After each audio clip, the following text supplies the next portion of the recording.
if Yes was playing tonight, would you go see them again? Yes, definitely. Okay. Well, now I'm now I'm backtracking on that. Hello, and welcome to Reality Checks, where guests pick a topic and ask 1,000 Americans anything. YouGov runs the poll, and then guests try to predict the results. Today's guest is Greg Kohs, founder and owner of Research Biz. Welcome. Thank you, Brian. Thank you very much.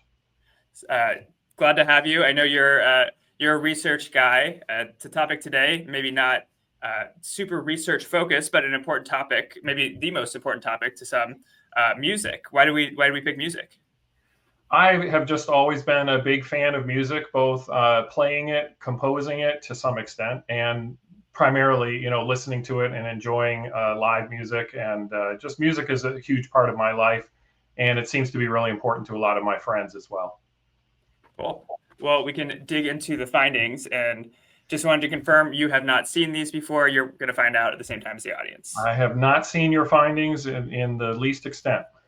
All right. So first question, this was a fill in the blank, so unprompted. What is America's favorite band or musician?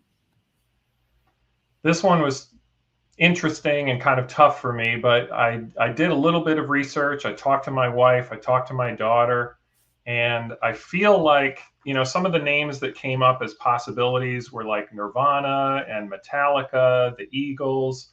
But I really think I kind of narrowed it down to three in my mind, and I feel like it's going to be either Michael Jackson, the Beatles, or Taylor Swift. And I think it's down to a coin toss between the Beatles and Taylor Swift. And I'm curious, like how many 18-year-olds you interviewed versus how many 64-year-olds you interviewed, and what the ratio would be. But if I had to pick one, I'm guessing that the Beatles are going to be number one. And was your wife the one who said Metallica? No, she's not a huge Metallica fan, but we were just trying to, kind of generate some names that seem to be very popular among a lot of people. Well, we had, I think I want to say 692 different answers. So out of 1,000. So no major percentages, but the reality was correct. The Beatles. And in fact, I'd say you got three of the top four.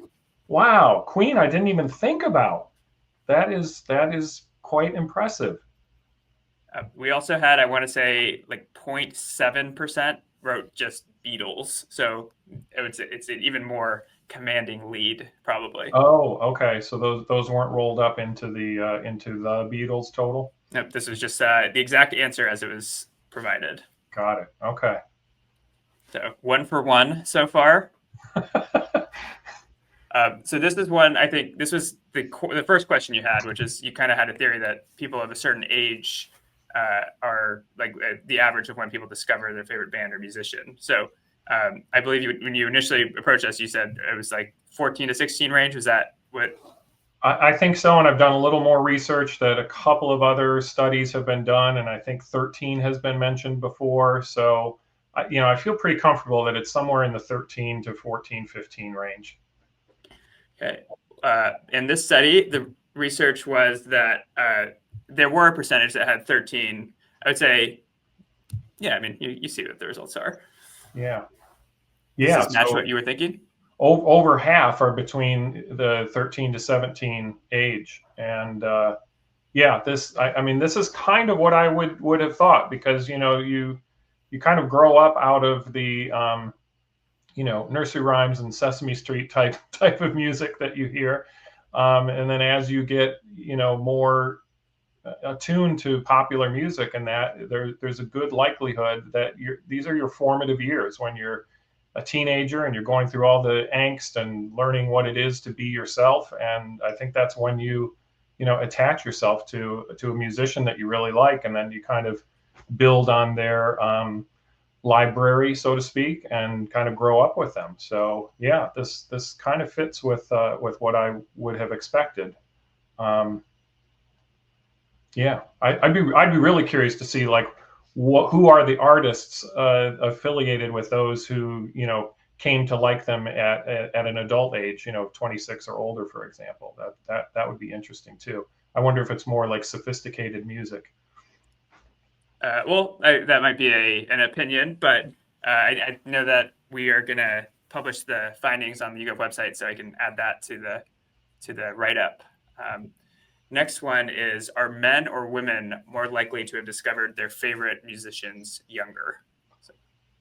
Yeah, this one I thought about kind of from a, I don't know if it's philosophical or an emotional standpoint, but I feel like boys are more easily influenced by kind of loud driving sounds, and so they would glom on to some rock uh, or rap beat and sound, where I think women are more likely to enjoy pop music and R&B, and maybe, I guess you would say, a little bit more sophisticated tastes. And so maybe those sort of preferences take some time to be discovered. So I'm going to say that I think men are more likely to discover their favorite musician at a younger age.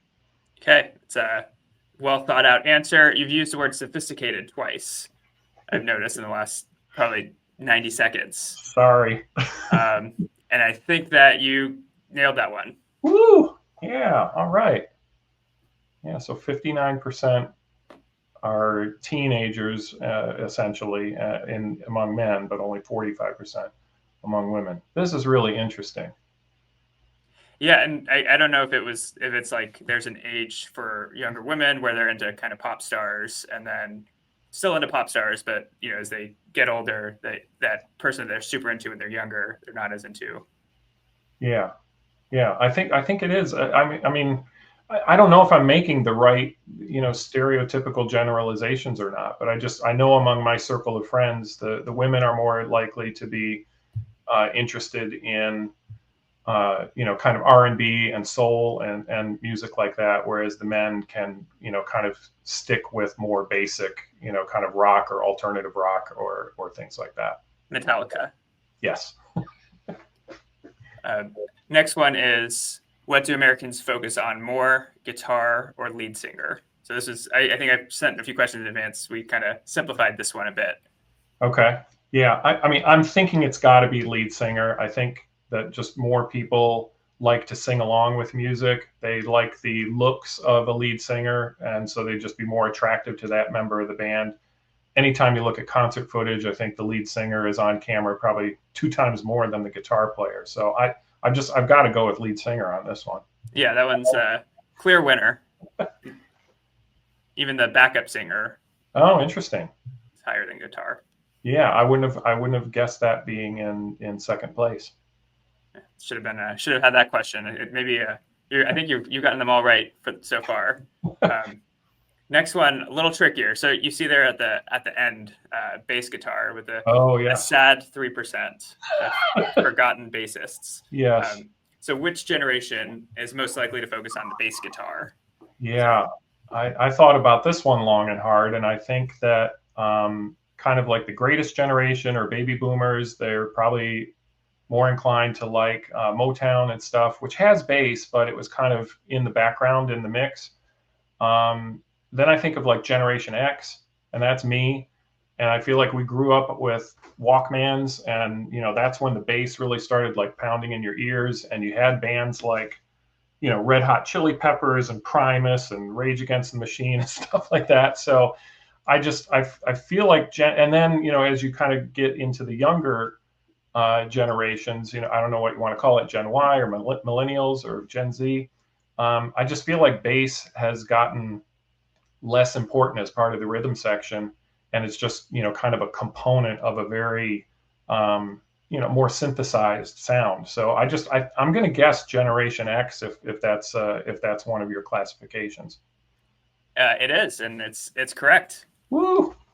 Wow. Oh, baby boomer is really close though. So that was just by the skin of my teeth. Yeah, I can see the headline. Are Gen Z killing the bass guitar? Yes, and that would be unfortunate. It is one of my favorite instruments, and it might have to do with my favorite bands focusing a lot on bass. Well, that was a good reasoning, a good rationale for it too. Oh, thanks. Yeah. I mean, I was just thinking like, how did I grow up, really becoming, keenly interested in bass? And I really think it was having those headphones on my ears. Okay, next one. Who's more influential to music taste, friends or parents? Yeah. I feel like parents are really important in terms of just driving a child's interest in music, but not necessarily what the type of music that they're going to be listening to.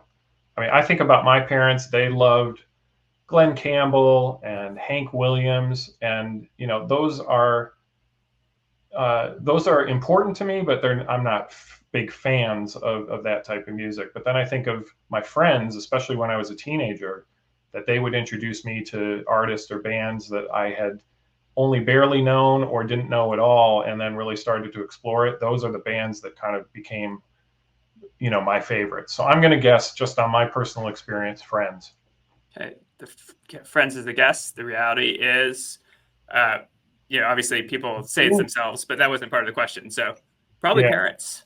If you Yeah. Wow. combine, So mom and dad together would be 17%. That definitely outclasses Friends. Well, I finally got a wrong one. it's good. We if you didn't, then people would think that we colluded and that you did in fact get the answers in advance. Right. Uh, Wow, that's really interesting. And mom more than father. So that is that's interesting to know too. I wonder if that's because there are more kids brought up in single parent homes and it's generally the mom, or whether it's just she's got better taste in music than dad does. More sophisticated, maybe. Right. I didn't want to say that a third time though.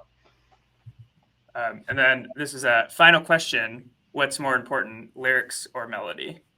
To Americans, that is. Maybe not to you. Yeah, yeah. I mean, for me, it's melody. I'm always listening to the arrangement and how the instruments come together and what the singer is singing. I mean, not in all cases, of course, but usually I don't really care what the singer is singing.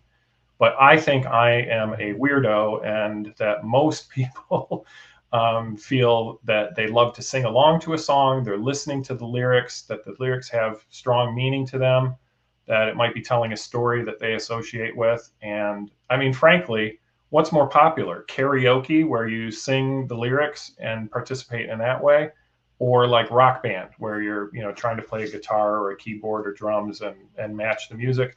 I just think karaoke is way more popular than Rock Band. So I'm just going to guess that people feel that the lyrics are more important to them than the melody. So, not a trick question because we do have the answer here, but most people said both, but lyrics are more important than the melody, slightly. But just barely, yeah. Interesting. Yeah, it's like a 4% net difference, but the equal is huge. Wow. Yeah. I would not, if you had even asked me, what percentage will say both are equal, I would never have said it would be as high as 63%. Yeah, that surprised me too. And I was thinking about not including it, but it was such a high number that we had to throw it in. Yeah. Yeah. Well, that has been Reality Checks. I am Brian. You can find more at yougov.com/realitychecks. I don't think there's gonna be anything here, but just in case. And where can people find you? I can be found at researchbiz.biz. I'm on LinkedIn as well, and I love engaging with people, and especially about kind of oddball topics that aren't necessarily crucial to your business. Things like food and music and sports and all kinds of topics like that. I love talking about them and how Americans feel about it. So, Well, thank you for joining us. thank you, Brian. Really appreciate it. All of the data that you saw in this episode was based on a survey of 1,000 Americans on YouGov's Consumer Research Panel. If you want to survey those same Americans, you can. Just head over to yougov.com/realitychecks. Maybe the link's over here. You'll also find more data that we did not get to fit in the episode today. So if the topic was interesting to you, if you want to learn more, if you're just a data fiend, you can. I mean, I don't know if you can, it's on the internet. Doesn't exist. But it's all over at yougov.com/realitychecks. Thanks for watching.